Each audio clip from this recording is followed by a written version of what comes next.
Sache que je crois que je suis encore plus ému que toi et intimidé par cette première interview, cette première expérience. Donc, tu parles. Tu fais tellement bien ton travail, hein, c'est moi qui suis honoré. On va voir. Allez, je vais essayer de bien m'en sortir. Comme je disais, bonjour à tous, Céline Magnano. Est-ce que tu préfères qu'on t'appelle Céline ou est-ce que tu préfères qu'on t'appelle Charlie M dans le contexte musical comme ça? Franchement, je m'en fous. D'accord. Mais étant donné que je vous reçois à CMC, je pense que c'est plus à propos qu'on m'appelle Céline, puisque là c'est plutôt la directrice artistique entre guillemets qui s'adresse à vous et disons un peu moins l'artiste aujourd'hui dans ces locaux-là. Donc voilà, plutôt Céline, ça ira très bien. Enchanté Céline. Moi de même. Qui es-tu?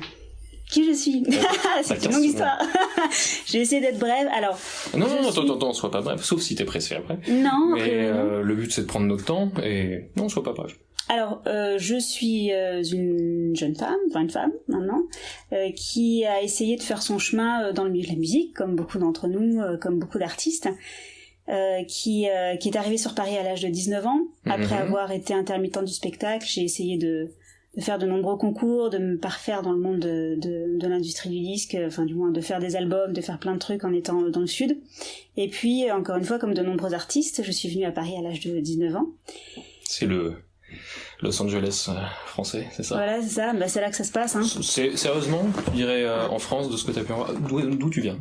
Sud-Ouest, Bergerac. Enfin, du moins, c'est assez aléatoire parce que mon père était militaire, donc on a beaucoup bougé. Ok. Mais on s'est stabilisé à Bergerac, donc. Et puis donc là, j'ai rencontré mon parrain de scène qui m'a fait devenir intermittente du spectacle, qui s'appelle Pierre Sicot. Et puis donc j'ai vraiment testé, après avoir gagné un concours de chant, toutes les scènes possibles et inimaginables qui puissent se faire, des podiums sportifs, des premières parties, des choses comme ça. C'était quoi le concours? C'était un concours de chant qui était à Bergerac, donc, qui s'appelait Intersong. J'avais 10 ans à l'époque. Compo, reprise? Non, reprise. À 10 ans, j'ai pas fait beaucoup de compos. S'il y en a qui en font, mais bon. C'est pour jamais. Ouais. Qu'est-ce que t'avais chanté? Stone, le monde est Stone de Starmania. Et franchement, je chantais pas super bien à l'époque. Je chantais pas, je dis pas que j'ai une voix monumentale aujourd'hui, mais franchement à l'époque j'avais beaucoup de travail. Et mais comme j'étais la plus jeune du concours, je pense qu'il y a eu une petite, le niveau était pas extraordinaire hein, honnêtement, mais je pense que j'ai un petit peu ému par ma jeunesse. Et donc j'ai gagné le concours et à partir de là, ils m'ont mis une sale idée en tête, c'est l'idée de vouloir en faire mon métier. Et mais tous dans la même galère. Ouais, voilà. Et puis le truc c'est que, enfin, j'ai revu une vidéo de moi il y a pas longtemps. J'avais 13 ans où je chantais, c'était vraiment une cata. C'était vraiment pas faux. Enfin, c'était faux. J'avais beaucoup de travail. Tu jouais d'un instrument à l'époque? Du piano. Avant de chanter, en même temps? À peu près en même temps. D'accord. En fait, en ayant gagné ce concours, j'ai mis tous les moyens à ma disposition pour pouvoir essayer de travailler là-dedans. Et donc, du coup, bah, c'est passé par le piano, ça passait par la danse, par les cours de chant et compagnie. Et comme quoi, bah, mine de rien, je pense que au fur et à mesure de croire en cette idée qui, à l'origine, était un peu folle, et puis, bah, moi, je m'y croyais, donc, et puis mes parents m'ont soutenu parce qu'ils voyaient que ça me plaisait. D'ailleurs, ma mère, il y a pas si longtemps que ça, a vu cette vidéo avec moi, mais tu vois, en fait t'avais beaucoup de travail mais comme t'aimais ça on t'a laissé dans ton délire en fait. Et puis mais au final petit à petit en me prenant des coups dans la figure aussi j'ai réussi à faire mon petit chemin et puis à être de plus en plus crédible là-dedans et puis quand je parle de coups de gueule ça a été des vrais coups durs aussi parce que j'ai travaillé avec une troupe qui s'appelle les Nouveaux Baladins qui est le nom dit quelque chose. C'est mis en scène par Roger Louret qui est un metteur en scène assez connu dans le monde de l'humour. Il travaille avec Muriel Robin et puis Elie Semoun et compagnie et lui il est vraiment pas tendre et avec lui je m'en suis pris des bonnes et voilà mais bon ça fait grandir et puis bon bah aujourd'hui vu là où j'en suis, je pense que moi je suis la preuve entre guillemets vivante qu'on peut avoir une idée en tête et même si on démarre de nulle part, on peut arriver à se faire une petite place dans le milieu. Donc voilà. Bergerac n'est pas totalement nulle part non plus, faut pas charrier. Mais ouais, mais bon, voilà, on sait tous qu'il y a énormément d'appelés et puis peu d'élus et puis c'est vrai que j'estime aujourd'hui que je suis arrivée à avoir une place qui est pas trop mauvaise. Par choix aussi parce que voilà, je vais vous raconter la suite mais il faut me tutoyer. Aussi, il faut les tutoyer. Enfin, non, je parle à tes abonnés, en fait. Elle va vous tutoyer. Ne prenez pas mal, c'est pas que vous êtes vieux ou quoi que ce soit. Mais voilà, mais en fait, toujours je sais pas si t'as eu l'occasion de jeter un coup d'œil à ma chaîne. Je raconte beaucoup de conneries. Donc, vraiment, il faut prendre ça de manière très désinhibée. Fais-toi plaisir. J'ai beaucoup d'humour, fais-toi plaisir. Fous-toi de ma gueule. Ça va être un crescendo assez inquiétant. Je pensais juste à 2 ou 3 petites choses. La première, j'avais envie de parler de plein de choses avec toi, autant de ton parcours que du business de la musique, mais je voulais aussi m'attarder parfois sur des points techniques. Tu es prof aussi, donc on peut parler des méthodes, des différentes approches. Donc je suis par exemple curieux d'un point, comment as-tu appris le piano ? En prenant des cours avec un prof de piano. Piano classique ? Ouais. Et franchement, je regarde pas à mon souvenir. Ok. Ouais, et je trouve que, c'est mon avis personnel, mais je trouve qu'en prenant des cours, c'est vrai que la plupart du temps, on travaille les gammes et puis on travaille sur des morceaux qui nous plaisent pas forcément, en tout cas moi, avec un prof classique. Et j'ai beaucoup plus appris ces dernières années au piano en étant moi-même autodidacte et puis en essayant à l'oreille de reproduire des morceaux qui me plaisaient, en fait. Plutôt qu'en essayant de persévérer dans des cours classiques. Si notre objectif à nous c'est de pouvoir apprendre le piano pour s'accompagner et pour composer, je trouve que c'est beaucoup mieux d'essayer de travailler son oreille surtout, et de travailler les accords et de travailler les renversements et de travailler les machins plutôt que de prendre des cours. Bon après voilà, ça c'est ma propre expérience personnelle, mais c'est pas enfin, j'en sais rien si c'est la vie de tout le monde. C'est un débat, si je te pose la question, c'est parce que à ma grande surprise, l'une des vidéos qui a été les plus vues sur ma chaîne, ça a été le premier cours de piano pour débutants, que j'ai un petit peu enregistré à l'arrache d'ailleurs, c'était sans trop de grandes prétentions, mais tu vois très vite le fossé qu'il y a dans les critiques entre les puristes et ceux qui ont juste envie de se faire plaisir. Ah ouais. Et il y a peu d'autres cours. Il y en a d'autres, le cours sur le reggae aussi, je me suis bien fait massacrer. Donc t'as quelques niches comme ça dans lesquelles tu sens que si jamais tu vas pas utiliser le bon vocabulaire, là tu vas te faire massacrer par les puristes qui t'attendent au tournant. Ouais. Et alors en piano, j'ai eu droit à imposteur, arnaqueur, quand c'était pas connard, enfoiré ou des trucs comme ça, parce que j'avais le culot de dire à des gens que je pense qu'il vaut mieux qu'ils commencent par apprendre le piano comme on apprendrait la guitare, c'est-à-dire à plaquer des accords, les enchaîner en rythme et là-dessus plaquer les renversements, et à partir de là, plus ils progressent et ils se sont familiarisés, au moins avec les accords, tu t'es familiarisé avec le piano, tu vois. Alors que je me rappelle au début quand j'essayais de faire de lire des partages classiques, t'as l'impression que dès que t'as fait une fausse note, c'est tout le morceau qui est foutu. Et donc qu'est-ce que tu penses de ça, du fait, quel a été ton contact éventuellement avec des pianistes ou des profs de chant? Peut-être que ça n'a pas vraiment été un débat pour toi et que je fais une grosse projection, mais entre avoir une approche plus moderne, plus relaxe, et petit à petit, au fur et à mesure que t'es motivé, rajouter de la difficulté technique, ou au contraire, dès le début, y aller sur quelque chose d'assez rigoureux, avec tes portées, ta clé de sol, ta clé de fa. En fait, pour moi, ce débat-là, entre guillemets, il n'existe pas, parce que pour moi ça dépend de l'objectif de chacun. Il y a un vrai fossé entre l'objectif de faire de la performance, c'est comme si tu me demandais est-ce que quelqu'un veut être un chanteur lyrique ou est-ce que quelqu'un veut se faire plaisir et rester, on peut se faire plaisir dans le lyrique bien sûr, mais ou est-ce que quelqu'un veut être un chanteur de variété française. C'est deux chemins complètement différents. Je pense que en étant dans tout l'aspect technique, le solfège, la théorie, la performance classique, etc., c'est un univers qui est effectivement beaucoup plus précis que voilà, s'accompagner, etc., et puis essayer de faire quelque chose avec un piano et puis une voix. Et donc du coup c'est juste que c'est deux univers qui ne se parlent pas en fait, parce qu'il y en a un qui est plus aussi dans le ressenti, alors que vraiment l'aspect classique, certes c'est du ressenti, mais c'est surtout de la performance et de la technique en fait.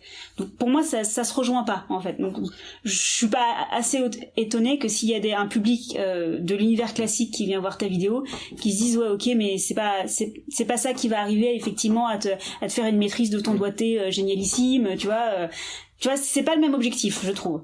Donc définir clairement l'objectif au départ. Ouais. Et les reproches étaient plus du style c'est pas comme ça qu'il faut faire, si tu veux, c'est pas comme ça. Mais tu vois, franchement moi c'est pareil, j'ai pris des cours classiques et puis au final j'ai rien retenu de mes cours quoi. Je me souviens absolument pas des morceaux que j'ai travaillés, les gammes, franchement pour être honnête aujourd'hui, je suis incapable de t'en refaire de façon régulière tout ça.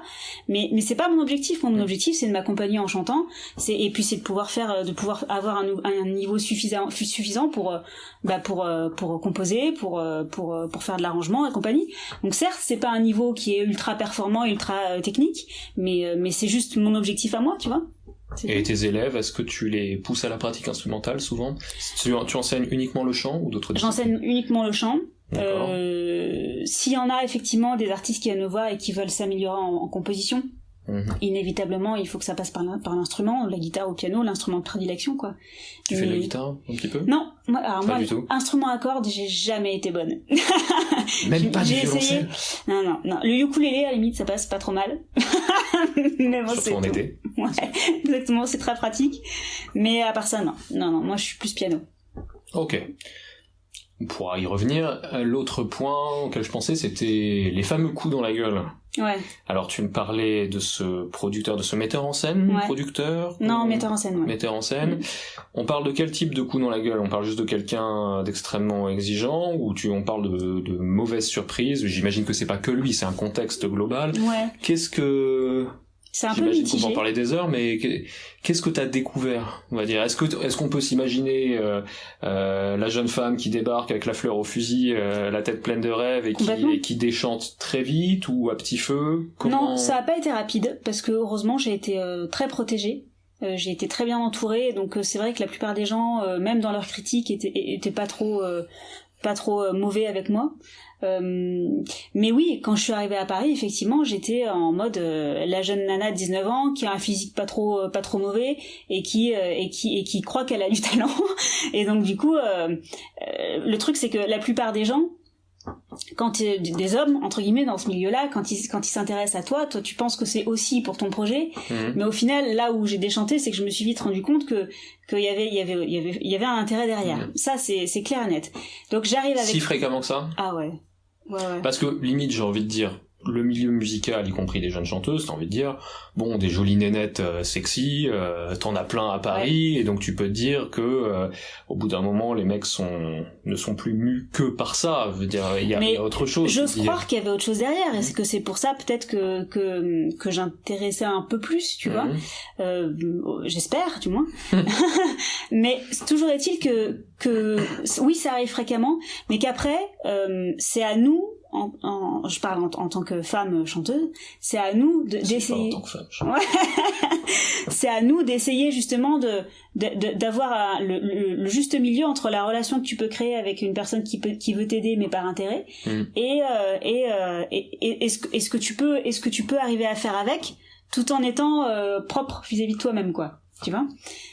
Alors ça c'est un sujet très très intéressant, assez polémique en plus, parce qu'on a tendance, c'est très manichéen, donc si t'abuses un petit peu de tes charmes, t'es tout de suite une pute, ou alors il faut que tu n'en abuses pas. Enfin, faudrait limite que tu te mettes un sac sur la tête pour être intègre artistiquement. Donc évidemment il y a un monde entre les deux extrêmes. Ouais, qu'est-ce que t'en penses? C'est quoi? Imagine, t'as une jeune chanteuse qui arrive, tu sais qu'elle est mignonne, tu sais qu'elle a de l'ambition, toi tu lui dis bon, je vais te coacher, mais attention ma fille, tu vas avoir droit, il va y avoir des gens qui t'aimeront pour autre chose que ta voix.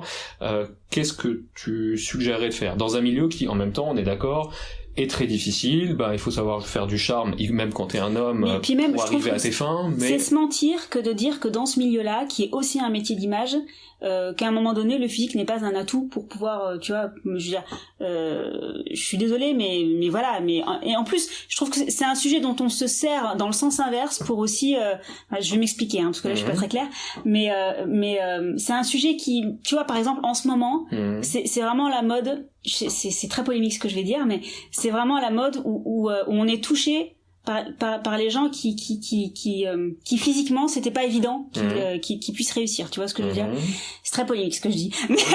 Tu veux dire des gens qui sont pas forcément beaux aujourd'hui, mais on veut une belle histoire de transcendance du handicap entre guillemets. Exactement. Oui, d'accord. De belles histoires d'intégration et de réussite contre vents et marées. Quoi qu'il arrive, en fait, je pense que qu'on soit physiquement attrayant ou pas, de toute façon, il y a des atouts à prendre des deux côtés, tu vois. Mais dans mon cas à moi, c'est très prétentieux. Ce que déjà, à l'époque, yeux bleus étaient pas petits, donc... À l'époque, ce que je veux dire, c'est qu'à l'époque, quand j'étais jeune et jolie, c'est que on parle des années 60. Voilà. Voilà, il se trouve que j'avais deux solutions. C'est soit je disais aux mecs parce que bon voilà, il y a eu des gens qui étaient vraiment bien placé et que mine de rien, grâce à cet intérêt de départ, j'ai quand même réussi à rencontrer des directeurs artistiques sans qu'il y ait aucun quiproquo. Donc en fait, c'est juste que être conscient que au début, bah c'est aussi par intérêt qu'ils t'aident, mais c'est se mentir que de dire que c'est pas un outil supplémentaire en fait, tu vois. C'est juste que c'est un métier d'image, donc à un moment donné, il faut juste l'accepter aussi, tu vois.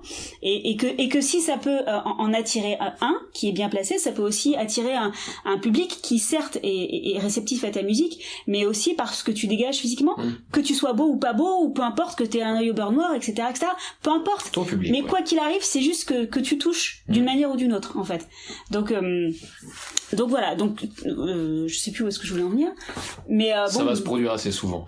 Je te taquine. Question un peu directe, mais par exemple, à cet égard-là, qu'est-ce que t'as fait à l'époque que tu ne ferais plus aujourd'hui? Pas forcément d'ailleurs, je te parle pas forcément d'un terme sur directement du sujet de la, mettons, je sais pas, des avances sexuelles ou de trucs comme ça, mais c'est une question d'ailleurs que je pourrais poser aussi mine de rien, d'une manière générale, dans ton rapport au show business et à l'envie de rencontrer du monde, à l'envie de plaire, que ce soit par ton physique ou que ce soit par n'importe quoi d'autre. Tu parlais du fait que tu sois contente d'être arrivée là où t'es aujourd'hui. Ouais. Qu'est-ce que t'as fait qu'aujourd'hui t'es contente de ne plus avoir à faire, et si t'avais quelqu'un en face, tu lui dirais ça c'est peut-être pas nécessaire? Alors déjà une chose, c'est que je ne regrette absolument pas, à partir du moment où j'ai toujours été en accord avec ce que j'étais, je regrette absolument pas d'avoir attrapé cette opportunité d'un intérêt de départ qui pouvait être physique, mais en même temps ça m'a amené à rencontrer d'autres gens avec qui je travaille toujours aujourd'hui, etc. Ça, je regretterai jamais d'avoir utilisé cet outil-là que j'avais pour tout en étant transparente avec la partie adverse, j'ai envie de dire, en disant voilà, ok, très bien, il y a un intérêt, très bien, mais moi j'en suis pas là. Et puis mais n'empêche que voilà, que ça l'a pas empêché, à partir du moment où j'étais transparente avec lui, de m'aider dans mes démarches artistiques. Donc ça, je regrette rien du tout. Par contre, il y a une chose que j'aurais voulu avoir quand je suis arrivée à Paris, c'est m'enlever en fait cette candeur que j'avais du monde artistique et croire qu'on m'attendait en fait, tu vois. Et ça, il y a beaucoup de gens, même j'ai beaucoup d'amis qui ont énormément de talent et qui restent un petit peu à essayer de préparer l'album de l'année depuis des années, en pensant que si on fait pas de communication, que si on n'a pas aussi une vision marketing de son projet, que si on n'envisage pas ce projet-là comme le monde de l'industrie musicale l'envisage, que croire qu'on va débarquer comme ça et que ça va arriver comme ça. Ça, je regrette de pas l'avoir eu avant, parce que j'avais cette candeur à 19 ans en disant voilà, c'est moi, j'arrive sur Paris, je suis faite pour ça et je vais y arriver. Quand est-ce que t'as déchanté? Alors, ça a pas été direct. Ça a été au fur et à mesure en fait parce que donc j'ai eu un album qui a été signé chez Universal. Et sur le CV en tout cas, c'est la classe. Ouais. mais si tu veux, voilà, il se trouve que c'est là où je me suis rendu compte que quand t'arrives dans le bureau de Zetoun, de Valérie Zetoun chez AZ, donc qui à l'époque était l'ex-directeur du label dans lequel j'ai signé chez Universal, et qui me dit c'est génial ce que tu fais, gna gna, je veux te signer, super, c'est génial, ce que je pensais, le fait qu'on m'attende, c'est génial, c'est arrivé. Bon, mais après quand tu vois qu'il arrive en te disant bon, ton titre il est génial, hein, mais tu sais, pour mettre toutes nos chances de notre côté et que tu passes sur Énergie, on va le faire remixer par Redouane. Et Redouane, donc c'est le producteur de Lady Gaga. Enfin, il avait fait le premier album de Lady Gaga, et puis à l'époque il était génial, quoi. Et donc pour tout le monde c'était l'aubaine, quoi, que mon album que mon single soit remixé par Redouane. Quelle année exactement? 2012. Mais sauf qu'à l'arrivée, le titre, on s'est regardé avec le compositeur, parce que le single c'était pas moi qui l'avais composé, j'avais écrit le texte, et on s'est juste dit mais c'est une cata, quoi, c'est une cata. Alors maintenant il y a la question qui se pose, est-ce que on fait le choix d'être connu à tout prix et puis de prendre le risque que ça marche pas, de durer ou pas, d'avoir la place de faire un deuxième album qui nous ressemble plus ou pas, ou est-ce qu'on se dit c'est pas ça que je veux en fait, et puis je veux juste pas que ça aille plus loin parce que je veux pas être connu à tout prix. J'ai pris la seconde option parce que pour deux raisons. La première, c'est que je ne veux pas être connu, je voulais pas en fait, la principale raison, c'est que je me sentais pas, j'avais tout simplement pas les couilles de défendre un titre que je serais incapable de défendre face à des critiques qui sont non constructives. que ce soit sur les réseaux sociaux, par les journalistes, etc. Si on me dit ton titre il aurait mieux été si machin, s'il y a des vrais arguments, très bien, pas de problème. Mais par contre, des gens qui viennent me voir en disant mais c'est vraiment de la merde ce que tu fais, je déteste, blablabla, et critiques non constructifs, là. Non, sur YouTube les gens font. Voilà, non, absolument pas. Franchement, j'aurais pas pu. Donc je me suis dit non, je veux pas défendre ce titre-là tel qu'il est, et après ça a duré, et puis il s'est passé ce qui s'est passé. En fait, Zetoun est parti de A à Z, et son remplaçant était plus branché hip-hop et compagnie, et donc voilà, donc nous on est parti. Changement d'air. Exactement. Et est-ce que ça t'a mis en difficulté, parce que j'imagine que ce stade-là, quand tu fais mixer un morceau pareil par quelqu'un, ça coûte des thunes. Est-ce que t'étais contractuellement engagé à accepter le résultat? Ouais. Mais heureusement, j'étais bien accompagnée. J'étais avec un producteur qui s'appelle Nicolas Pernikov, qui était l'ex-patron des programmes de France Télé, et il était bien informé en fait au niveau contractuellement parlant. Et donc, il a réussi à récupérer tous nos droits. Et puis en fait, après, on est parti chez Vagram Musique. Et puis là, c'est même rengaine quoi. On va remixer ton titre. Par une nana qui s'appelait Laura Marciano et qui était la réalisatrice de l'époque quoi, et qui avait découvert Ta et compagnie. Et puis c'est pareil quoi. Franchement, c'était génial ce qu'elle avait fait. L'arrangement était génial. Sauf qu'à l'arrivée, j'arrive en studio et puis là elle me fait mais non mais t'es à contre-temps. Je dis bah non, je connais mon titre quand même. Elle me dit mais non mais en fait, et donc elle avait tout pensé le remix à contre-temps en fait. Enfin le chant était vraiment à contre-temps quoi. Ok, je peux imaginer ce que ça peut. C'était une rythmique ambiguë sur ton morceau qui pouvait être interprété comme le premier temps n'étant pas là. C'est surtout qu'elle avait le mix original, tu vois, avec la voix et tout, donc donc nous on s'est regardé aussi encore une fois avec le compositeur, on s'est dit mais c'est pas possible, elle a rien compris. Enfin bref. C'est étrange ça. Oui, c'est étrange. Donc elle m'a dit non mais c'est comme ça que je le veux et tout, mais enfin pour nous ça avait aucun sens quoi. Donc encore une fois, voilà, les choses enfin voilà, c'est juste que moi je fais le choix de pas faire une musique que je ne peux pas défendre. Donc après encore une fois, c'est une question de choix. Tu vois, c'est une question d'objectif. Donc pas plus tard qu'il y a 2 jours, je discutais avec un artiste qui lui son objectif c'est de passer en club et passer en radio.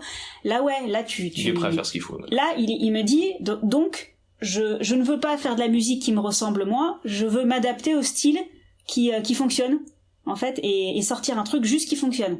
Très bien. Il veut des thunes. Très bien. C'est bien. Mais non, mais c'est son objectif. Voilà. Pour moi, c'est assumé. Et tu as toujours le mix original? Oui. Comment s'appelle cette chanson? Je m'amuse, mais le clip est en ligne sur YouTube. C'est l'un des clips qui est en ligne. Ouais. D'accord. Ça, c'est le mix original que tu voulais garder. Oui. Et d'accord. Ça.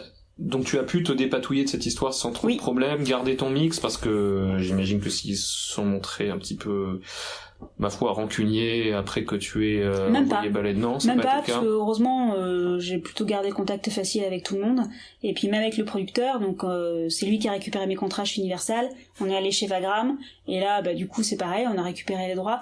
Je suis restée engagée pendant 3 ans, mais 3 ans ça passe vite, je suis autre chose, et puis après j'ai récupéré mes droits, donc j'ai pu sortir le titre comme je le voulais quoi. Ok. Est-ce que aujourd'hui ça a un intérêt de vouloir passer par une maison de disques? Alors c'est un grand sujet. Maison de disques ou éditeur connu? Ça dépend, je pense. Ça dépend. Encore une, je pense que la question ne se pose pas là. Pour moi, je pense que c'est simplement une question d'opportunité. Si t'as l'opportunité de signer en maison de disque et d'être développé, génial. Surtout si tu sors de nulle part et que t'as pas de public sur les réseaux sociaux. Si t'as l'opportunité de rencontrer quelqu'un qui peut te placer ta musique sur une pub, via un éditeur, génial. Tu vois. Mais si t'as pas tout ça, le meilleur moyen, effectivement, c'est les réseaux sociaux, et voilà. Donc, non, ce n'est pas nécessaire. Si t'as le réseau, tant mieux. Si tu l'as pas, effectivement, c'est la première plateforme, c'est Internet et les réseaux sociaux.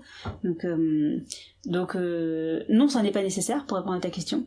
Et que aujourd'hui, je pense que quand on est surtout en province aussi et qu'on n'a pas l'occasion de sortir pour rencontrer du monde dans le milieu, c'est le principal objectif. Il faut se développer sur Internet. Ça, c'est clair net.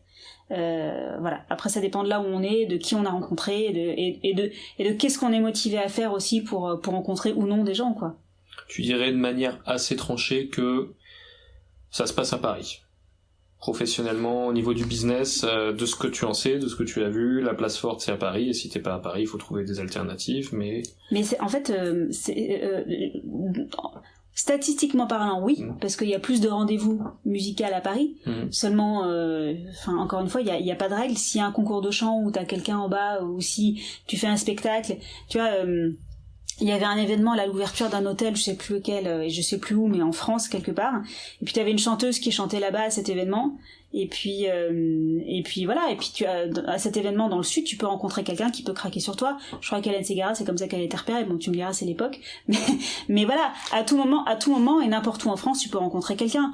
Après, faut susciter les endroits où tu peux rencontrer du monde. Bon, je pense que quoi qu'il arrive, il y a une grande part de chance. Motivation, certes, mais surtout de la chance. Ouais. D'accord. Non, effectivement, il s'agit de mettre toutes les chances de ton côté, ça c'est certain, mais pour parler stratégie, justement, et puis mettre un petit coup de pied aux fesses de pas mal de monde, on en parlait au téléphone, mais c'est vrai que, comment dire, qui dit artiste dit pas forcément la fibre business au départ, et pas assez de recul sur ton travail, et tu as la naïveté de croire que la planète n'attend que toi. Et, complètement. Pour la petite anecdote, j'ai fait ma première vraie dépression nerveuse à l'âge de 20 ans, après avoir sorti mon premier EP. Et ça a été profondément traumatisant, mais pour le coup ça a été expéditif. J'y avais des soubresauts, je sentais qu'il y avait un truc qui clochait, mais j'avais pas forcément mis le doigt dessus.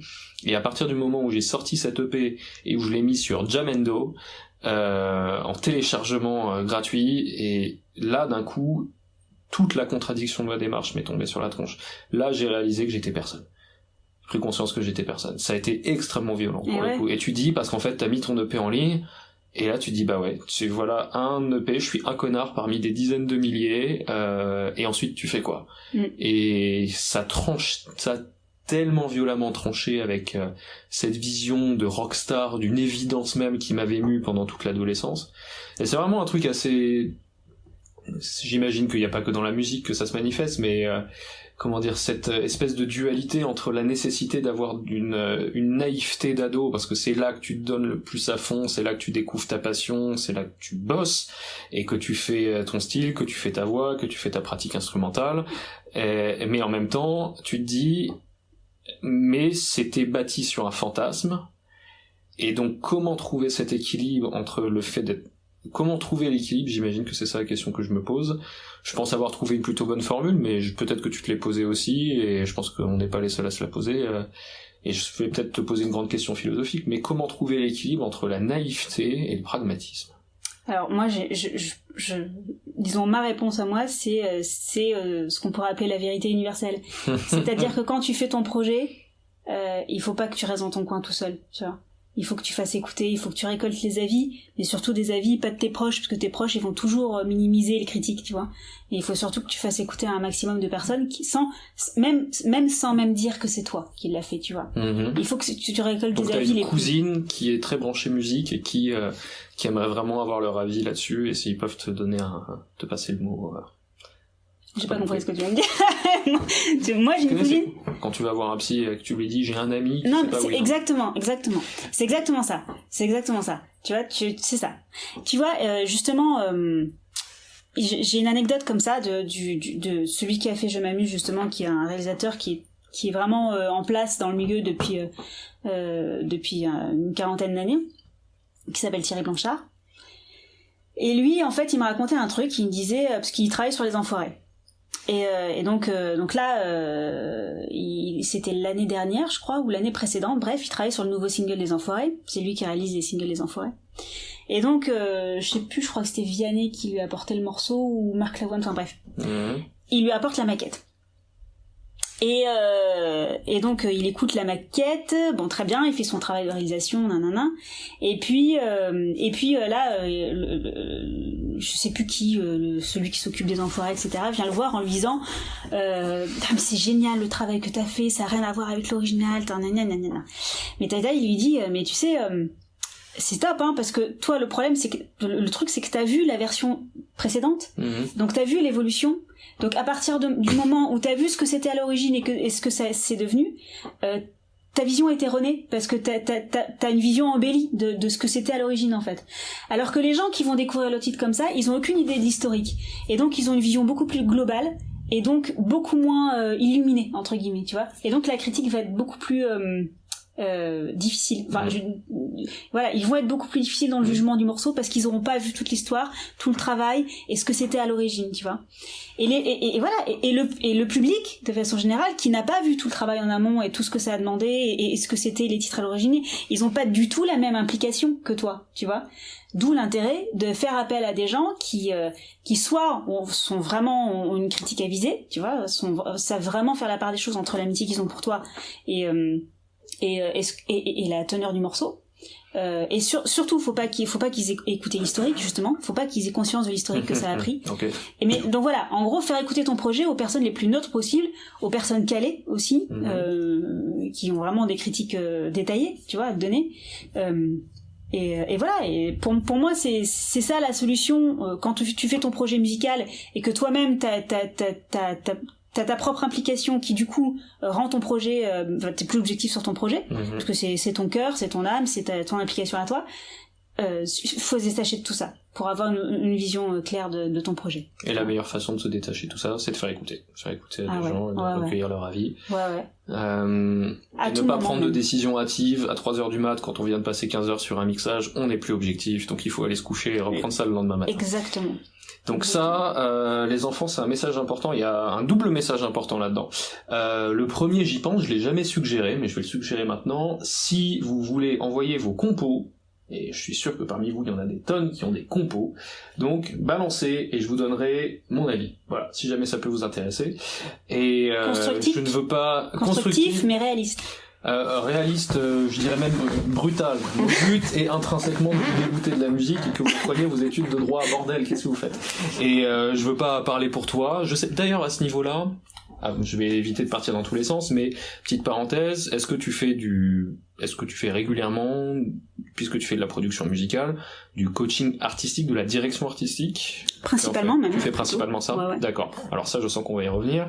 Le deuxième point, donc très important à retenir de ce qu'on vient de dire, c'est sortez de votre foutu cave. Je crois que vous n'avez pas idée du nombre de personnes qui m'ont contacté par exemple pour faire du chant de session, j'imagine que ça a dû t'arriver aussi, et qui refuse, alors ça c'est le top du top, c'est que le mec qui refuse de t'envoyer ses démos par mail, parce que sait-on jamais, on est peut-être sur écoute et quelqu'un, quelque part à la DCRI, pourrait lui piquer son morceau.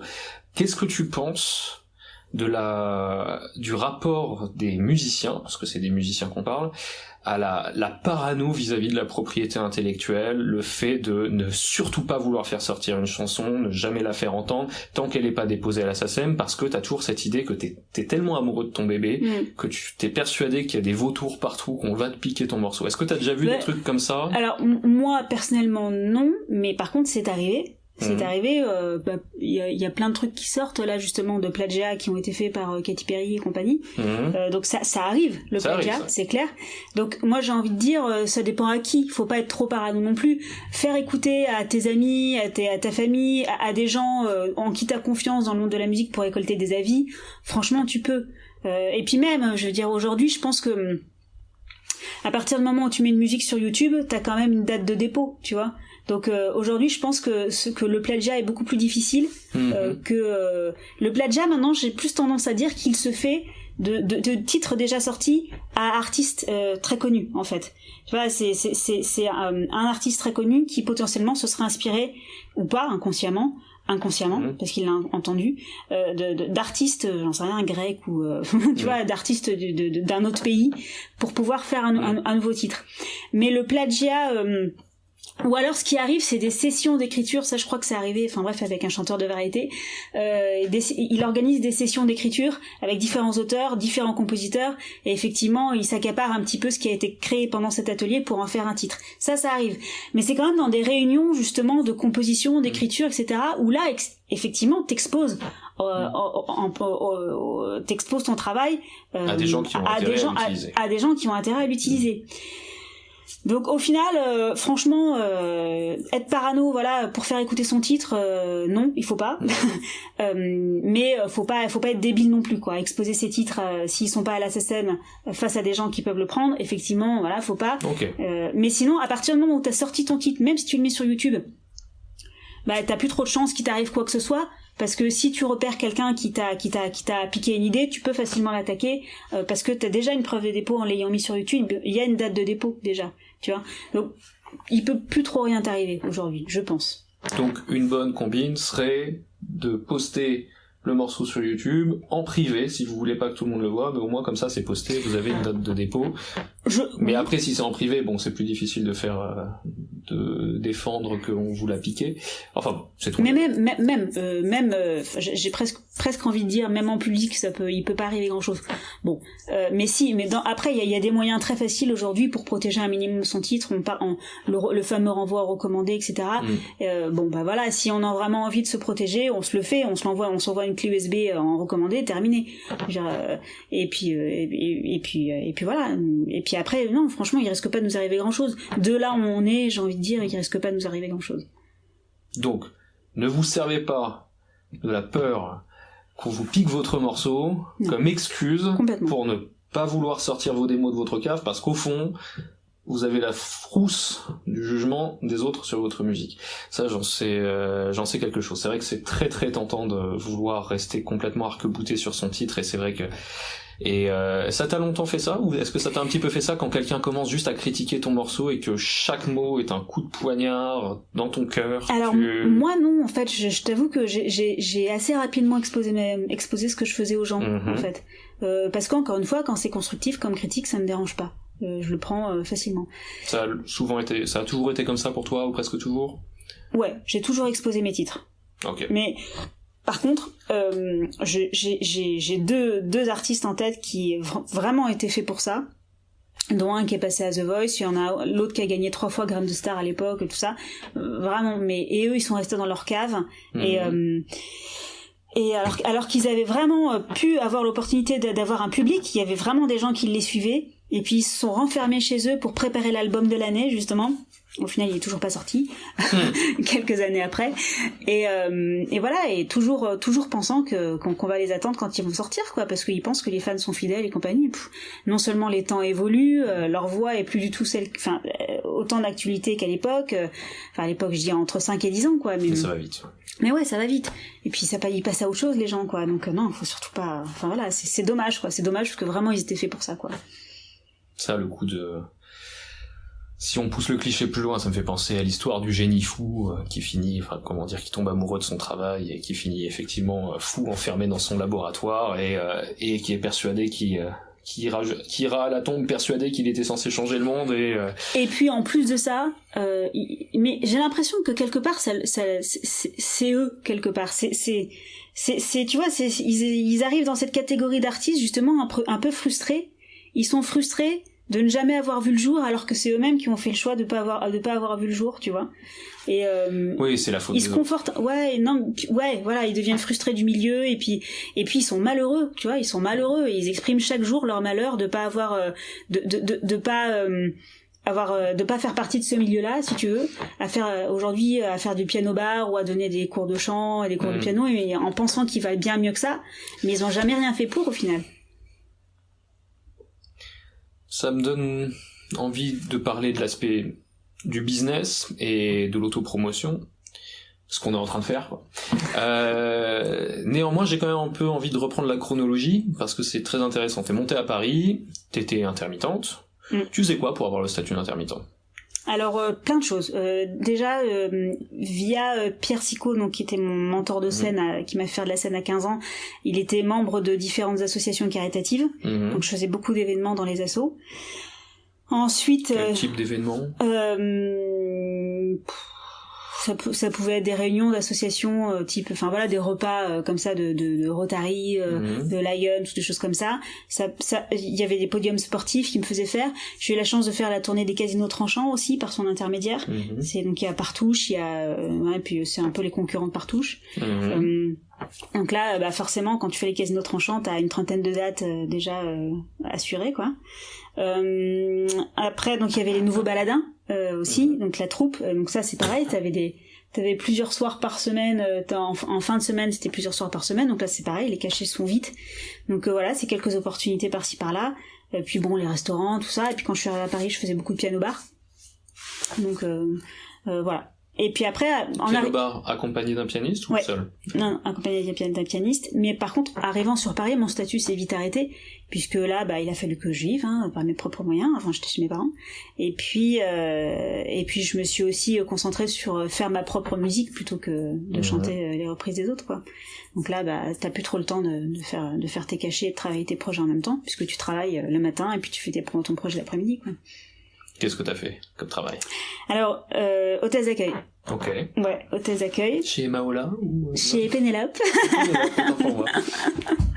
Et puis... Maola, Pénélope, Kaleido, je crois aussi. Je crois que c'était pour Kaleido. Ouais, et je travaille chez Charleston aussi. Ouais. Voilà. Et puis, donc là, j'ai fait un premier projet avec un monsieur qui s'appelle Vivian Rost, qui est un pianiste néoclassique. Et puis d'ailleurs pas plus tard que la semaine dernière je lui ai dit tiens c'est quand même con parce que nos titres qu'on avait fait ils étaient super bien, c'est dommage que ça reste dans un tiroir, viens vas-y on les réenregistre et puis on les ressort et tout, et franchement c'était des super titres, donc moi je veux que ça vive, tu vois, ça existe. Quel style du coup? C'était très ambitieux, c'était très orchestré, c'était très Mylène Farmer,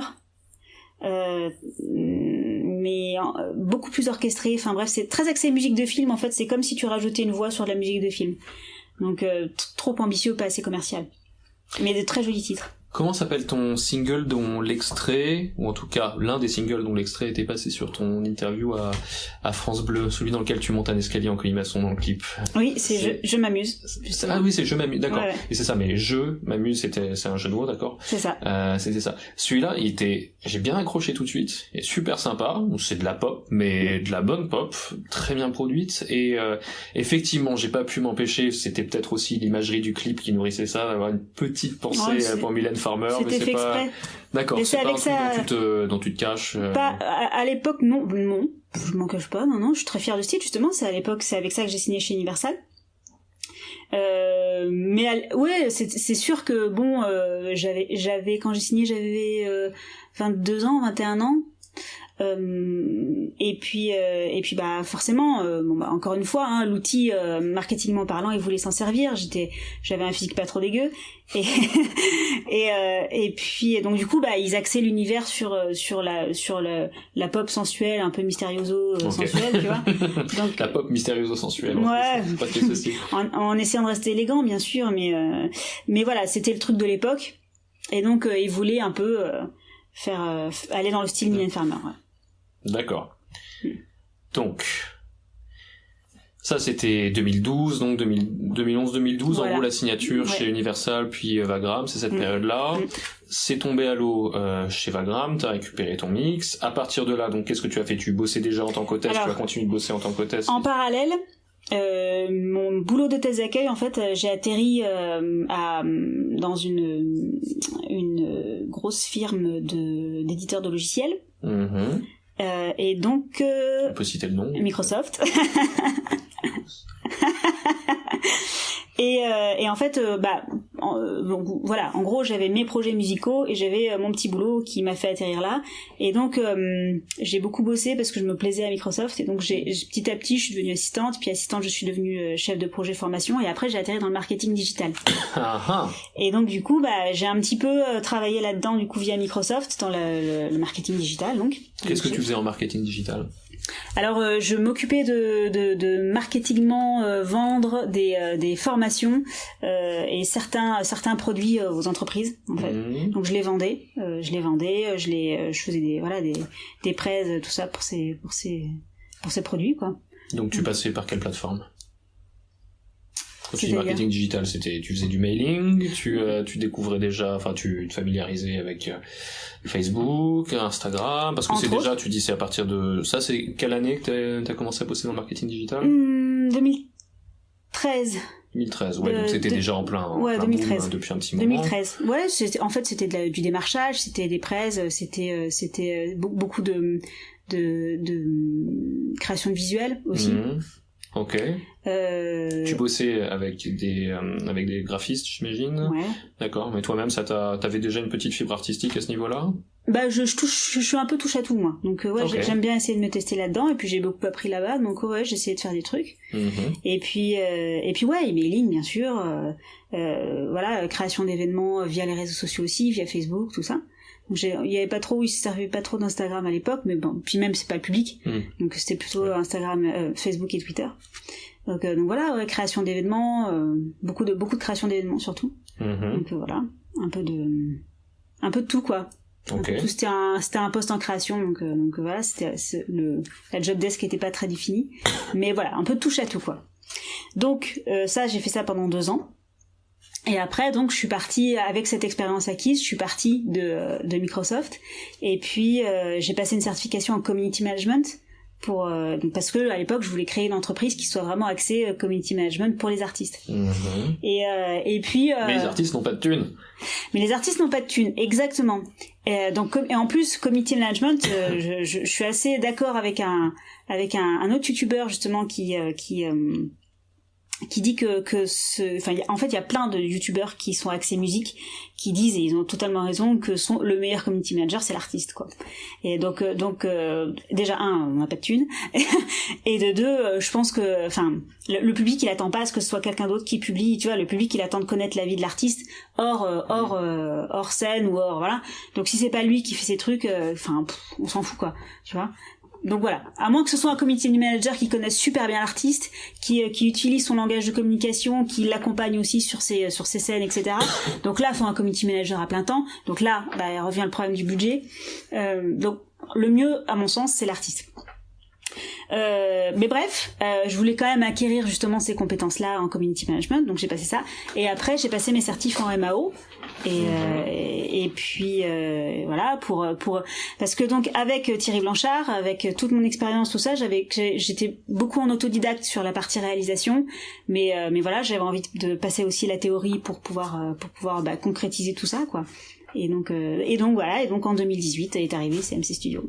Tu faisais quoi comme boulot pendant ce temps-là? Tu continuais de bosser à Microsoft ou t'es parti de Microsoft? Non, je suis partie de Microsoft et j'ai usé de cette formation pendant ma période de chômage. Ok. Donc voilà, j'ai fait le temps que je pouvais pour pouvoir me former justement. Okay. Et puis après j'ai monté ça. La MAO, ça s'est passé comment? Bien, parce que j'avais beaucoup pratiqué en fait. Donc la théorie, je connaissais pas mal déjà. Donc finalement non, ça s'est bien passé. Ça m'a pas pris beaucoup de temps parce que je connaissais déjà beaucoup l'outil quoi. Donc voilà, j'ai beaucoup pratiqué avec Tai Tai, c'est le surnom de Thierry Blanchard. Il y a pas mal de noms qu'il va falloir que j'aille vérifier après cette interview. Ah je t'en prie, vas-y. Pas vérifier, je te crois, ou plutôt sur lesquels il faut que j'aille. Thierry Blanchard, en fait, il est pas sur internet, tu trouveras rien sur lui, quoique peut-être sur les Enfoirés, sur les crédits des Enfoirés, tout ça. Mais en fait, c'est le réalisateur du studio haut de gamme qui est à Boulogne. C'est là où se passent les Enfoirés, c'est là que Céline Dion vient enregistrer. C'est vraiment un studio parmi voilà les plus connus dans le milieu de la variété française. Ok. Est-ce que je suis arrivé à une conclusion avec la MAO, mais tu vas me dire si j'ai tort, d'autant que tu as beaucoup plus traîné avec des professionnels, avec le matos qui va bien, et toi-même t'as investi là-dedans. J'ai l'impression qu'on peut, pour pas cher du tout, avec les moyens du bord, faire d'excellents trucs, mais si tu veux franchir, on va dire, les 5 ou 10% restants, là, t'as plus trop le choix, il faut que t'ailles bosser avec du matos de pro et que t'aies des réflexes, une formation un peu plus professionnelle, si tu veux avoir un produit qui soit potentiellement diffusable à la radio. Franchement, ça dépend de tes compétences à toi, et ça dépend du matériel que t'as chez toi. Mais avec peu de matériel, tu peux arriver à faire un truc super. Le seul truc... c'est que peut-être à un moment donné tu peux avoir besoin de te retrouver avec une acoustique en studio et avoir des monitorings pas trop dégueux pour pouvoir juste écouter tes mix en fait. Mais si tu te formes, même sur internet, sur YouTube, t'as plein de tutos pour te former. Si tu te formes, si tu passes suffisamment de temps à te former en technique, et si t'as un micro avec tu sais les petits coussins en arc de cercle acoustique autour, si t'as une carte son minimum genre Presonus ou M-Audio, même M-Audio a fait le taf, franchement t'as pas besoin de voilà. Le seul truc c'est que la plupart du temps t'as pas de monitoring, ou alors tu fais tes mix au casque, et là du coup ça rajoute des graves, et là c'est pas bon. Donc du coup voilà, juste pour vérifier tes mix, à un moment donné faut peut-être être en studio pour checker tes mix. Mais sinon à part ça, tu peux faire de la musique, de la super musique. De ce que tu en as entendu, tu dis que même si derrière tu vas faire éventuellement mixer ou peaufiner puis masteriser en studio pro, tu peux tout à fait avoir fait 90% du taf tout seul, et le produit derrière peut tout à fait être commercialisable en l'état. Mais c'est ce que font moi je vois justement à haut de gamme, il y a le label, je sais plus comment il s'appelle, de Ziavner, et donc il fait venir pas mal d'artistes. Ouais, complètement. Et mais justement, Ziavner, il a commencé chez lui, justement, parce que j'ai eu l'occasion de le croiser comme je faisais mes projets là-bas. Et c'est pareil, il a commencé chez lui. Et ses mix, son album, tout ça, il avait tout fait chez lui avant de signer en label. Après, il a vérifié ses mix, justement, au studio. Et donc, justement, tous les labels... C'est juste une vérification, c'est modif. La plupart du temps, c'est modif. Ouais, c'est modif. De toute façon, quand on fait des titres, il y a toujours... c'est bien connu, hein. On n'est jamais totalement satisfait de son mix, il y a toujours des trucs à faire, mais à un moment donné, il faut bien sortir, quoi. Donc non, il y a toujours plein de modifications qui se font. Et donc tous les labels qui sont signés, tous les artistes qui sont signés dans ce label-là, la plupart du temps, ils ont déjà fait leur album, il est prêt, il y a juste à le professionnaliser un petit peu en allant checker les mix, c'est tout.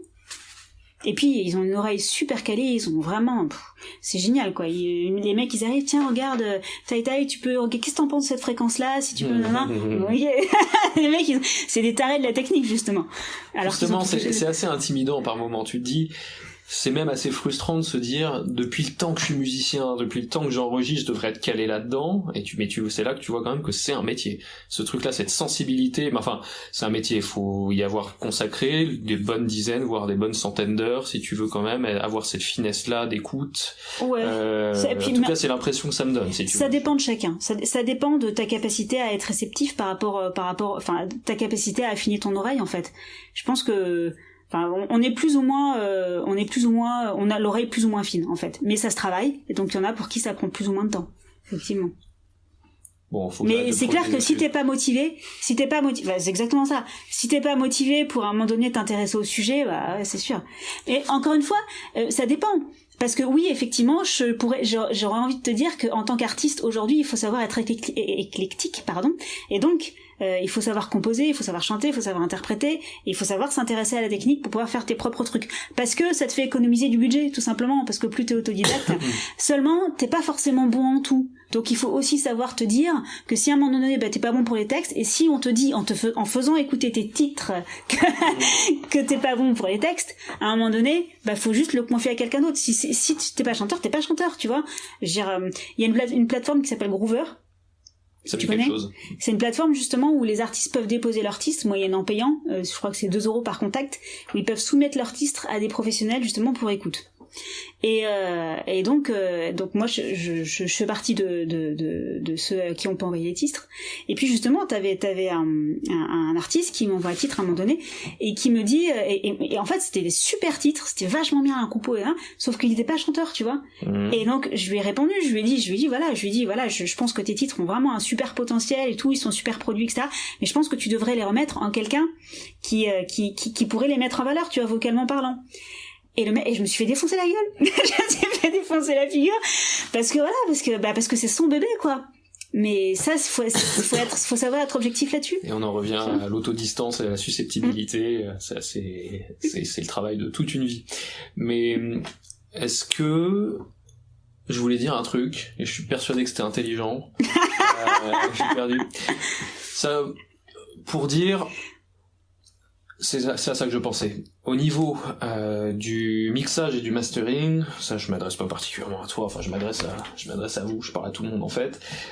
C'est vrai que le côté ça c'est pas mon truc ou moi je fais pas ce genre de choses, c'est un truc que j'entends très souvent venant des musiciens parce que ce sont les artistes avec lesquels je travaille le plus évidemment. J'imagine que si on parlait d'acteurs ou à la rigueur quand t'es acteur peut-être que ça va plus de soi d'être bon à l'image, d'être bon en vidéo, de se mettre dehors et de parler directement avec son public comme ça. Chez les musiciens ou peut-être chez les peintres aussi d'ailleurs, chez les artistes plus picturaux, il y a peut-être un peu plus encore le côté autiste, renfermé, artiste maudit comme ça, et c'est des trucs que j'ai vachement entendu effectivement.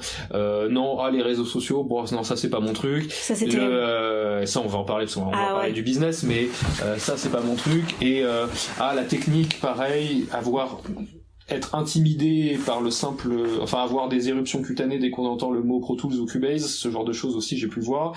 Et on peut faire de bonnes démos avec très peu de matos et quelques bonnes notions de base aussi. C'est à ça que je pensais tout à l'heure. Déjà, en fait, ce à quoi je pensais, c'est la frustration, c'est le fait de te dire que t'as passé des heures et des heures et des heures sur ton truc et que t'as vraiment essayé de bien faire dans ton mix, et que là, d'un coup, t'as un mec qui arrive, et du tac au tac, en 2 secondes, comme ça, il te fait de la magie, et effectivement, ça c'est très frustrant, parce que tu te dis, tu t'es vraiment donné du mal, et t'es allé trifouiller dans les fréquences, t'es allé trifouiller les effets comme ça, mais il y a un truc, bon après évidemment, c'est un art, c'est un savoir-faire, mais qu'est-ce que ça Mais c'est marrant, parce que moi, perso, je trouve pas que ça génère de la frustration, justement, de voir quelqu'un qui est capable de mettre ton titre en valeur, tu vois. Je trouve pas que ça que ça mérite de générer de la frustration, tu vois. Non, j'entends pas, c'est pas le fait, t'es très content du résultat. C'est pas ça, en soi, qui génère de la frustration, c'est ce que ça te renvoie vis-à-vis du travail qu'il y a à fournir, si tu veux. Parce que tu te dis précisément, j'aimerais bien pouvoir tout gérer moi-même, avoir tout à la maison, et je me suis donné, je parle vraiment côté sens de cause, c'est-à-dire je fais mon max, et peut-être que j'ai juste la mauvaise approche, peut-être qu'il faut vraiment là que je remette tout à plein à bon coup, mais ce que j'ai essayé de faire plusieurs fois. C'est ça, on en revient toujours au même sujet, il faut savoir être objectif sur soi-même. Moi, tu vois, j'ai attendu longtemps avant de me mettre à la composition, parce que j'estimais que j'étais pas prête et que j'étais mauvaise, tu vois. Il faut juste essayer de mettre ces atouts qu'on a en valeur, et pas s'attarder sur la frustration que peut générer ce qu'on n'a pas, tu vois. Faut juste mettre en valeur ce qu'on a et ce qu'on sait faire, tu vois. Donc, mais c'est la frustration, elle pourrait être plus dans la contradiction avec le monde d'aujourd'hui. C'est-à-dire que le sujet que tu as évoqué tout à l'heure, c'est hyper important. Je suis pas réseaux sociaux, et pourtant faut que je m'y mette, parce que c'est comme ça que ça marche aujourd'hui. Et ça, ça c'est très frustrant. Et ça, c'est un truc. Il faut se forcer, quoi, je pense. Si tu veux exister, il faut se forcer à accepter l'idée qu'à un moment donné, ton projet, c'est exactement le même principe que si tu te lançais dans une auto-entreprise, en fait. Mais ouais, je suis d'accord, t'es un artiste, et toi, t'es fait pour faire de la musique, t'es pas fait pour faire du marketing ou des choses comme ça.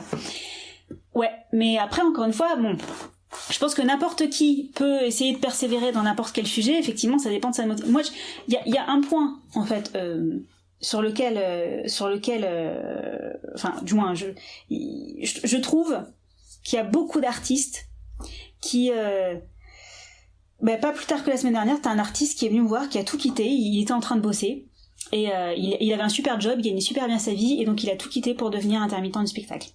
Et donc il me dit, voilà, le truc c'est que j'ai un peu peur parce que je sais pas par où commencer.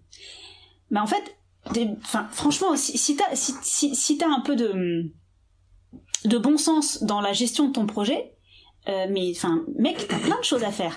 T'as des photos, il faut que tu trouves un photographe pour faire des visuels. Mais on s'en fout. Non mais attends, tous les abonnés de Zikinf, tu connais le site Zikinf, j'imagine. Ah putain, voilà, trouver un photographe. T'as toujours un photographe au réparage. Mais exactement, t'as toujours un photographe au réparage, t'as toujours un pote qui peut essayer de te faire des photos, t'as toujours quelqu'un qui peut essayer enfin tu vois, aujourd'hui t'as plein d'applis super faciles à utiliser pour pouvoir essayer de donner un truc à peu près correct, tu vois, dans tes visuels. En fait, je pense que si t'as vraiment la volonté, t'as des excuses nulle part, tu vois. Donc t'as des photographes à faire, t'as une biographie, un communiqué de presse, un dossier de presse à rédiger, t'as un site internet à faire, t'as des cours de chant à prendre ou des cours de guitare pour te perfectionner tout ça. Enfin, en gros, ton projet musical, mais c'est comme si t'avais un travail de 8 heures par jour, et tu dois user ces 8 heures par jour. Et t'as des tas de gens, chanteurs, etc., qui, je comprends pas, j'ai pas de boulot, quoi. Mais, enfin, franchement, il y a énormément de gens qui juste n'ont pas conscience qu'à un moment donné, chaque jour de ta vie, il faut essayer de te perfectionner dans un truc. Et ça passe aussi par la formation. Sur YouTube, t'as tout ce qu'il te faut. T'as même des sites comme Udemy qui vendent des formations pour 9 € la formation, et des formations super complètes, tu vois. Et donc, tu peux te former en tout pour un budget minimum aujourd'hui. Tu peux te mettre en relation si t'as un minimum de motivation, tu tapes sur Google plateforme de mise en relation, chanteur professionnel, enfin t'as des sites comme Live Tonight qui proposent justement de mettre des artistes sur une plateforme pour pouvoir faire de la scène. T'as tout ce qu'il te faut aujourd'hui comme outil facile et peu onéreux pour pouvoir te perfectionner dans tous les domaines, en fait, technique, composition, écriture, enfin voilà. Donc oui, effectivement, à un moment donné, il faut arrêter de se trouver des excuses. Je pense que la priorité, c'est d'essayer de se perfectionner au maximum dans ce qu'on sait déjà faire. Et effectivement, si à un moment donné on voit que ça décolle pas avec ça et qu'il n'y a pas d'intérêt avec ça, essayer de devenir un peu plus éclectique dans ce qu'on n'a pas encore suffisamment développé et dans ce qu'on pense qu'on a du travail à faire. Mais d'abord on met ses atouts de côté, on voit si ça intéresse, et si ça intéresse pas suffisamment, on s'oriente vers un autre paramètre. Voilà ce que je pense. Mais arrêtons de se trouver des excuses, ça c'est clair. Et voyons notre projet musical comme une auto-entreprise avec un planning de 8 heures par jour. Où tu fais de la com, où tu fais de la communication par rapport à toi-même, où tu te perfectionnes sur la formation, où tu essaies d'enregistrer, de composer, etc. Enfin bref, il y a plein de trucs à faire, quoi. Alors ça me fait penser à plein de choses. La première, ça rejoint ce que je disais tout à l'heure, gardez en tête que, ne serait-ce que pour avoir des démos à faire écouter aux gens, apprenez ce que c'est que des panoramiques, mettre tel ou tel instrument à droite, tel ou tel instrument à gauche, et apprenez ce que c'est que des équalisations. Ne serait-ce que ces deux choses-là, c'est la différence entre un mix dégueu complètement brouillon et un truc qui respire un petit peu plus. Et là, je dis ça, ce sont des petits détails techniques, mais qui sont plus que des détails, c'est même absolument énorme. Vous pouvez faire respirer vos mix avec des petits détails tout bêtes comme ça. Ne pensez juste panoramique et équalisation. Et si là-dessus vous utilisez les VST qui sont livrés gratuitement avec votre logiciel de mixage comme ça, vous pouvez vraiment avoir des super trucs. Donc gardez en tête que avec des petits détails comme ça, vous pouvez déjà considérablement accroître la qualité de votre travail. Et évidemment, ce sera pas forcément diffusé sur Fun Radio tout de suite, mais avoir un truc que vous pouvez faire écouter sans rougir à votre entourage pour recueillir des avis constructifs, jusqu'à ce que votre mère vous dise qu'il est vraiment temps que vous vous trouviez un job normal. Et la suite, alors ça concerne les musiciens, mais en fait ça concerne absolument tout le monde, c'est un truc sur que je répète, statistiquement, on n'a jamais aussi bien vécu qu'aujourd'hui. Donc faut juste couper Twitter, faut juste couper Facebook, faut juste couper BFM TV, faut arrêter. On n'a jamais sur Terre aussi bien vécu qu'aujourd'hui, et pour qui est prêt à se bouger le cul, on n'a jamais eu autant accès à autant d'informations de qualité, gratuitement. On parlait du fait de ne pas avoir à payer des pépettes, mais en gros, aujourd'hui, évidemment, si vous voulez acheter du matos, une carte son externe, et derrière acheter des instruments, changer ses cordes de guitare une fois de temps en temps, évidemment ça coûte un peu de sous, mais une énorme part du savoir-faire est intellectuel et tout est accessible gratuitement sur YouTube. Pour qui est prêt à mettre, pardonnez-moi l'expression, mais les mains dans la merde.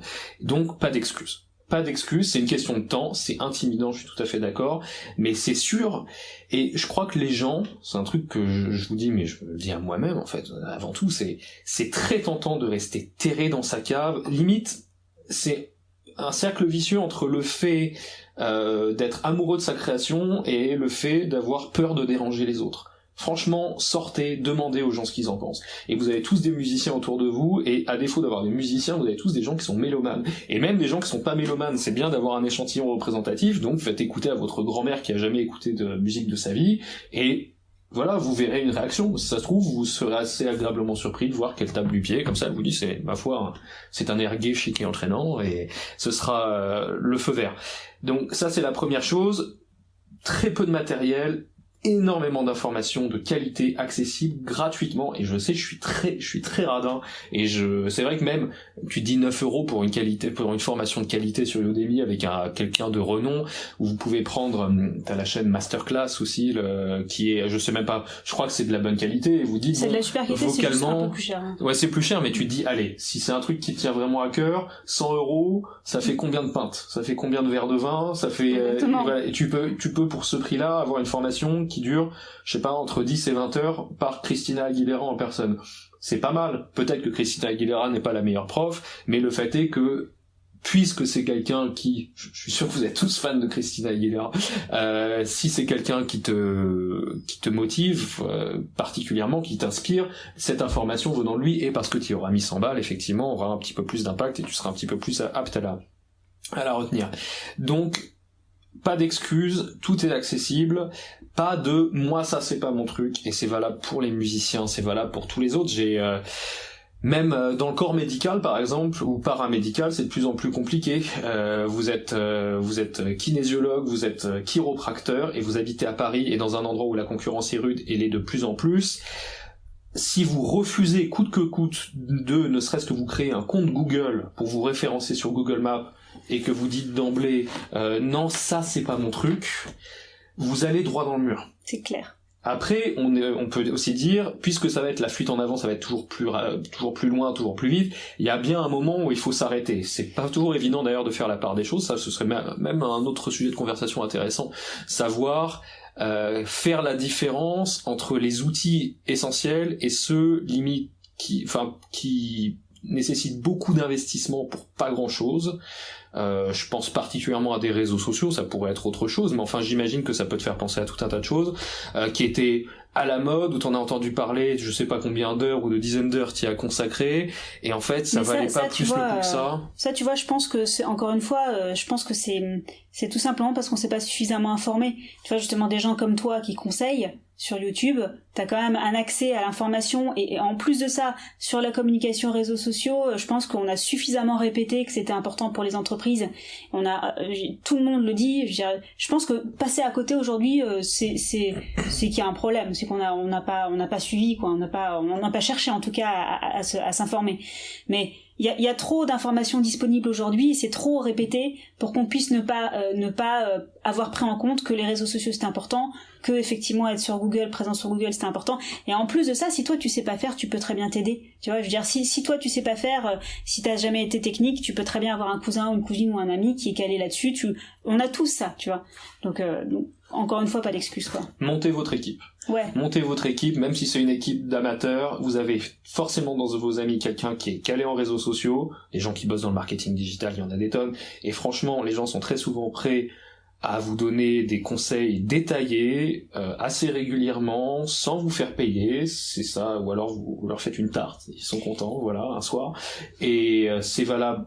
L'image est très importante. Moi, j'ai la chance d'avoir une amie et témoin de mariage accessoirement, Juliette. La plupart des photos que j'utilise depuis des années, c'est Juliette qui les fait. Il y a même un compte Facebook qui a été créé qui s'appelle Ma photo de profil a été prise par Juliette, et on a tous comme ça au moins un ou une amie photographe. Gérez votre visuel, bordel. Le nombre de groupes que je vois sur Zikinf passer des annonces pour des chanteurs, des bassistes, des guitaristes, et dont la photo de groupe officiel a été prise à l'arrache dans le sous-sol de Luna Rossa, la pose est mauvaise, l'éclairage est mauvais, et c'est... En fait, donc... Déjà ça, montez votre équipe. Sachez, il faut le photographe ou la personne qui allait, on va dire pour l'image d'une manière générale, photo et vidéo.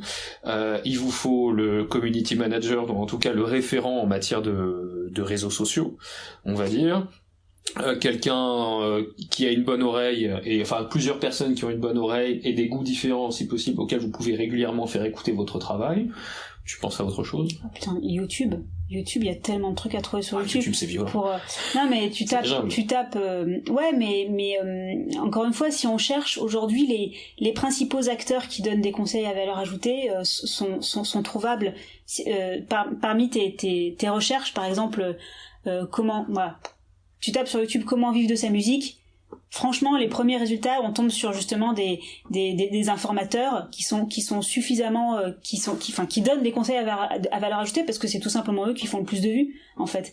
Donc non, c'est à chaque sujet sa réponse et son informateur, justement. Si ton truc dans lequel tu veux te perfectionner, je sais pas moi, formation Logic Pro. Bah, ceux qui ont le plus de vues sur YouTube, c'est ceux qui donnent des conseils à valeur ajoutée. C'est pas plus con que ça. Donc voilà. Donc moi, je pense que non, YouTube, il faut juste savoir bien chercher, mais c'est trop facile, quoi. Quantité est un peu égale à qualité, quand même. Oui. Oui, je pense, ouais. C'est bon à savoir pour faire le tri. Parce que tu disais, oui, il y a beaucoup d'informations, et ça fait partie du problème. En tout cas, dans le milieu de l'information, tu vois, oui. L'information et la formation, oui, clairement. Ok. Bon. Ce n'était pas mieux avant. L'ère révolue qui n'a jamais vraiment existé du producteur qui va débarquer un soir après votre concert au caveau de la Huchette et va vous dire qu'il a plein de bifetons dans sa mallette et qu'il veut signer un gros contrat avec vous là maintenant tout de suite. Ça peut arriver, mais faut être chanceux. Voilà, vous mettez toutes les chances de votre côté, et effectivement, sortez, faites du live, rencontrez du monde. Des scènes ouvertes. Des scènes ouvertes, c'est vrai que il y a que ça en ce moment. Des scènes ouvertes, c'est formidable. Ça, et vous pouvez faire effectivement même des lives en direct sur Instagram, sur YouTube, sur Facebook, tout ça est possible. Vous pouvez comme ça recueillir l'avis des gens en direct, et ça vous aguerrit, ça, le fait de sortir et de faire du live. Pouvoir faire un morceau léché à 40 pistes et faire sonner la même chose en guitare acoustique avec un piano et une voix, c'est quand même pas la même chose, c'est pas le même exercice. C'est pas le même exercice, et en même temps, j'ai envie de dire qu'à un moment donné, il faut aussi se faire confiance, même si on a juste, il faut pas forcément attendre d'avoir un truc qui soit hyper bien produit pour faire écouter, parce que si on voit une nana comme, bon, je prends l'exemple extrême, mais si on voit une nana comme Lady Gaga, tu vois, qui a des titres ultra produits, etc., et quand tu la vois en live, elle fait ces mêmes titres, mais juste en piano-voix, et ça rend juste super. Donc franchement, si à l'origine, t'as une bonne composition, bah juste ta chanson, elle sonne en guitare-voix au piano-voix. Ça, on est d'accord. Bonne chanson, c'est un instrument harmonique, une voix, ça doit avoir de la gueule.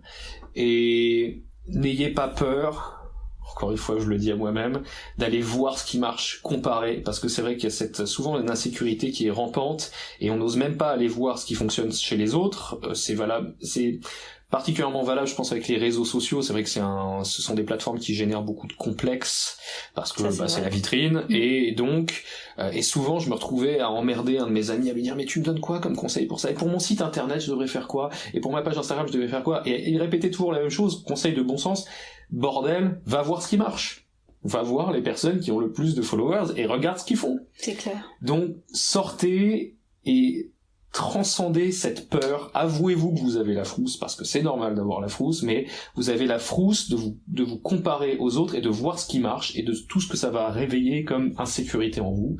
Ça y est, je fais mon coach de vie. Merde. Attendez, je vais me ressaisir. Mais sérieusement, montez votre équipe, ça c'était le premier point, mais deuxièmement, allez voir ce qui marche. N'hésitez pas à comparer. Et troisième point, mais là on parle vraiment de l'aspect business, c'est vrai que c'est un truc qui m'a énormément frappé depuis 2 ans en particulier, que j'ai commencé à étudier le business d'une manière générale. Voilà, le fat boy d'Elon Musk vous fait coucou.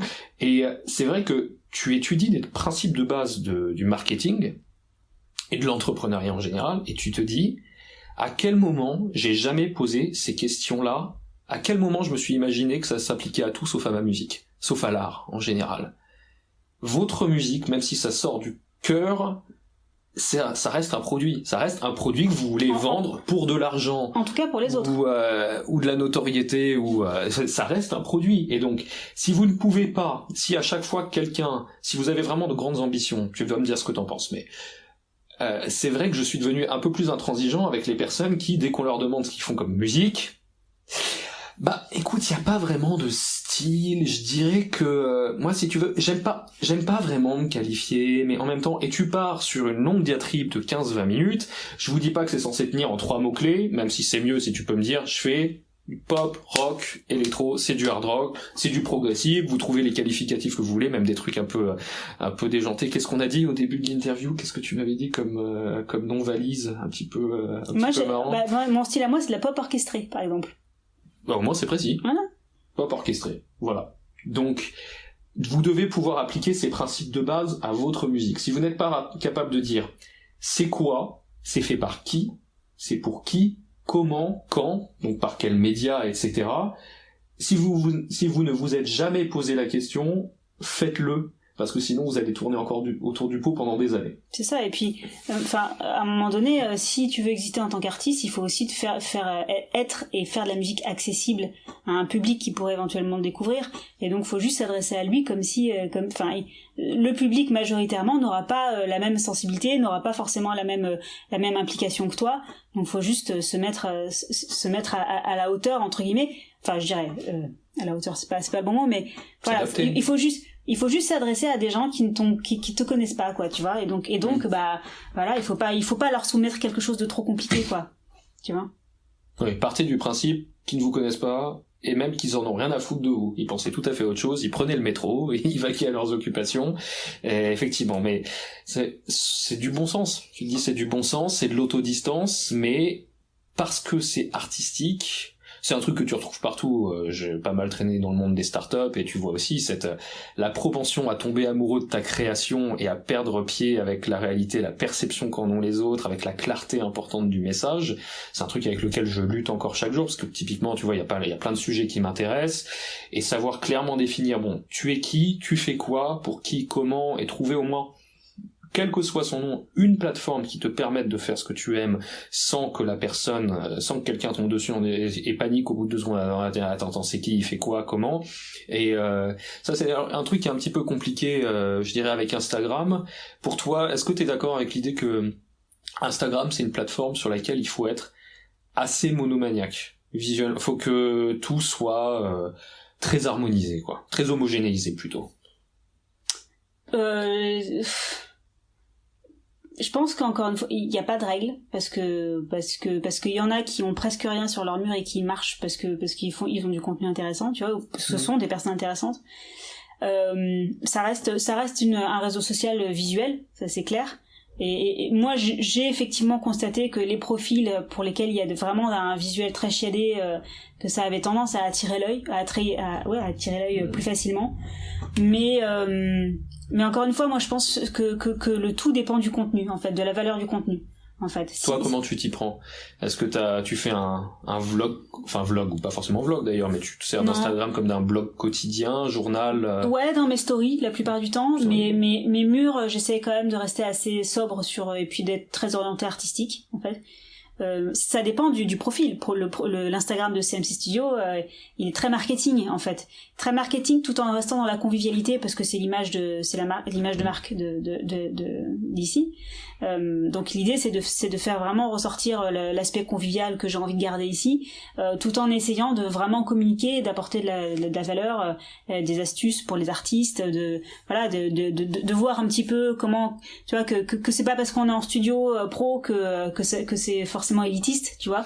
C'est très accessible un studio, surtout celui-ci parce que c'est vraiment destiné à des amateurs et des semi-pros ici. Donc l'accès au studio est pas réservé, tu vois. Et donc voilà, donc tout ça pour dire que ça dépend des profils, en fait. Je pense que chacun a ses objectifs, chacun a son contenu plus ou moins intéressant. Tu vois, quelqu'un qui utilise un profil pour je sais pas moi, donner des opinions politiques ou il va pas forcément le visuel, il va apporter un contenu qui va intéresser les gens, tu vois. J'en sais rien, je balance ça comme ça, hein, mais une opinion particulière, tu vois, son contenu visuel, c'est pas ça qui va intéresser les gens. Donc ça va plutôt être ses stories qui vont intéresser, donc il va pas avoir besoin d'utiliser un mur hyper shadé, en fait. C'est ses stories, tu vois. Donc ça dépend de l'objectif. Comment est-ce que tu gagnes ta vie quand t'es musicien en 2019 en France?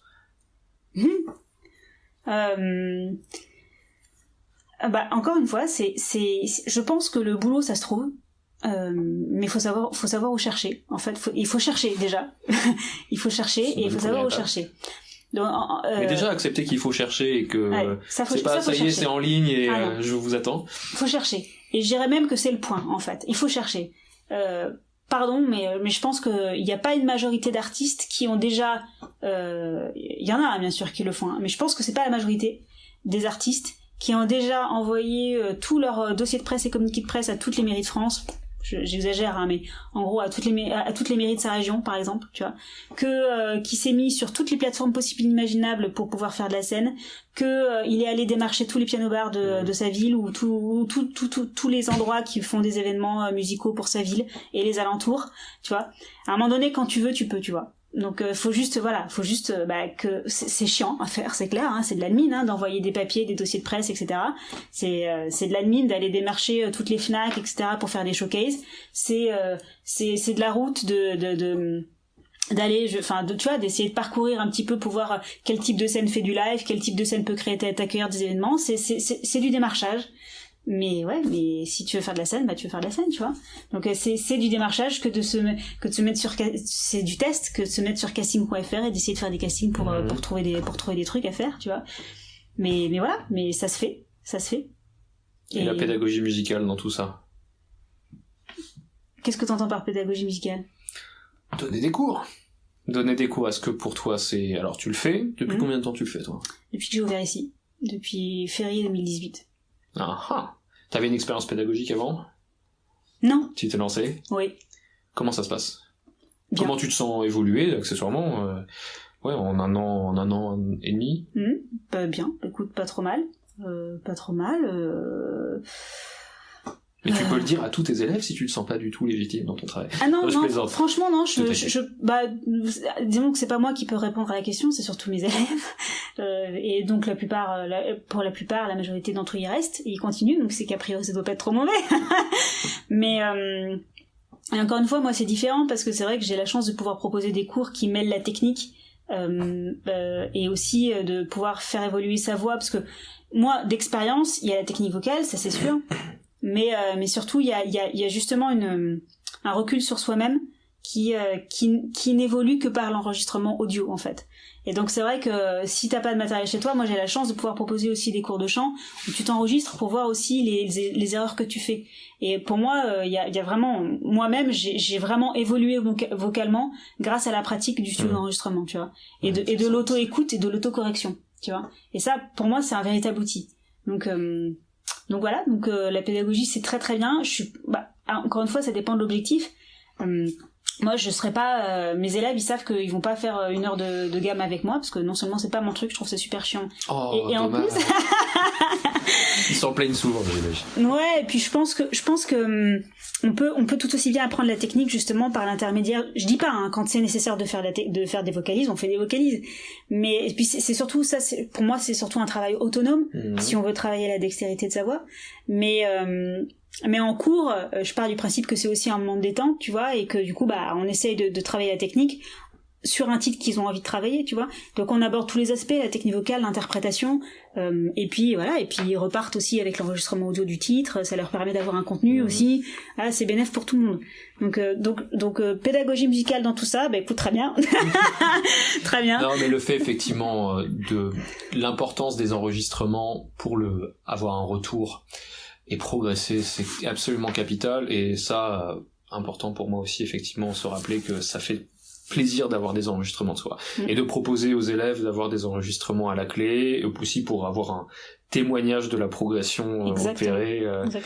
Ouais, tu me disais tout à l'heure, il y a des morceaux qui datent d'il y a pas mal d'années, quand tu les réécoutes, ça te fait l'effet d'une chimio. Ah ouais. Tu supportes pas. Ah non, c'est clair. La voix que j'avais avant et celle que j'ai maintenant, c'est clair qu'il y a un vrai travail, en tout cas à mon sens. Et surtout grâce à l'écoute des autres aussi, parce qu'encore une fois moi avant de travailler avec Tai Tai, donc Thierry Blanchard le fameux, avant donc j'avais une autre voix que celle que j'ai aujourd'hui, et quand je suis arrivée au studio, Tai Tai m'a tout simplement dit écoute c'est génial mais aujourd'hui Julie Zenati elle existe déjà quoi. Donc du coup il va falloir trouver autre chose ma cocotte. donc l'écoute des autres encore une fois et les conseils avisés voilà à un moment donné. Et après c'est marrant parce que c'est aussi tes propres choix, parce que lui il me dit ça, mais il y a pas si longtemps que ça j'ai fait écouter ce que je faisais aujourd'hui à quelqu'un d'autre qui me disait qu'il préférait ma voix d'avant, tu vois. Donc ça reste quand même assez subjectif, mais c'est aussi le choix vers lequel tu vas te sentir le mieux, tu vois. Donc il faut accepter la critique des autres, mais aussi faire la part des choses avec ce que tu veux être, quoi. C'est ça le message. Si t'as laissé passer quelques nuits et qu'après tout ce temps-là tu te dis non, c'était vraiment ça que je voulais, c'est ce style-là et pas autre chose, bon, dans ce cas effectivement là tu peux dire il y a toujours de la place pour les marginaux, c'est tout à fait possible. Je dis marginaux d'ailleurs, mais pas forcément, mais je comprends, c'est vrai que c'est trouver son identité, le besoin, l'équilibre entre le besoin de plaire et faire un truc uniquement pour soi, et puis avec un peu de chance ça plaira à d'autres, si ça nous plaît à nous ça plaira à d'autres, mais en tout cas qu'on fasse les choses pour qu'elles plaisent à un max de monde, quitte à nous déplaire, ou alors qu'on fasse les choses uniquement pour qu'elles nous plaisent, en son âme et conscience, les faire le mieux possible, sortir de son trou, etc. C'est le moment où je te demande de faire ta pub. Mais attends, on l'a faite pendant tout le long du reportage, là. Ah non, je trouvais que c'est un reportage vachement dénigrant, justement. Non, vas-y, vas-y, fais-moi un petit peu ta pub. Où est-ce qu'on en est aujourd'hui? Qu'est-ce que tu fais? Qu'est-ce que tu veux développer? Pourquoi est-ce qu'il faut qu'on se mette à te harceler au téléphone pour venir ici? Moi, j'ai tout simplement envie de dire à tes abonnés musiciens que si à un moment donné, ils pensent et aux autres, bien sûr, mais bien sûr, absolument. D'ailleurs, moi, je pars du principe que si c'est pas parce qu'on ne sait pas chanter qu'on peut pas apprendre. Donc, si jamais vous sentez l'âme de vouloir chanter et que vous estimez que vous n'êtes pas un chanteur, c'est pas grave. c'est pas parce que vous savez pas faire de l'équitation que vous pouvez pas apprendre. Donc et puis surtout que ici CMC Studio, c'est quand même le lieu où on peut justement se permettre de venir. J'ai pas la prétention de me mesurer à tous les ingénieurs du son de Paris qui ont 20 ans d'expérience ou 40 ans d'expérience. J'en suis pas là. Donc moi je suis vraiment axée dans un contexte le plus convivial possible à essayer de conseiller au mieux les amateurs et les semi-pros et les artistes en développement qui veulent essayer d'aller un petit peu plus loin et qui veulent justement avoir des conseils. Donc si vous vous sentez pas